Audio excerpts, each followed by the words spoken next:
আসসালামু আলাইকুম। আমি মোহাম্মদ রুহুল আমিন, মেহেদি হাসান অ্যাগ্রো প্রতিষ্ঠাতা। এটা হলো আমার ট্রাই কম্পোস্ট জৈব সার প্ল্যান্ট, শতভাগ জৈব সার। মাটির প্রাণ রক্ষা করতে হলে জৈব সারের বিকল্প নেই।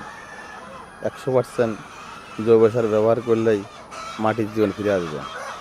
জৈব সার এমন একটা জিনিস, এটা বিভিন্ন শাকসবজি ও বিভিন্ন কেমিক্যাল ও ইত্যাদি দিয়ে তৈরি। এখানে কোনো ধরনের রাসায়নিক এর কোনো ছোঁয়া নেই, রাসায়নিক মুক্ত জৈব সার। এটা ব্যবহারে ফসল যেমন হবে ভালো, দেশ হবে সচল এবং রেট হবে সাশ্রয় এবং জমি হবে রাসায়নিক মুক্ত।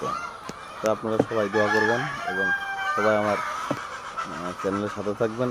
এই জৈব সার ব্যবহারের জন্য সবাইকে সহযোগিতা করবেন, রাসায়নিক মুক্ত মাটি যাতে করতে পারে এবং ফসল যেন সবাই ভালোভাবে করতে পারে, সেক্ষেত্রে আপনারা সবাই দোয়া করবেন। আসসালামু আলাইকুম।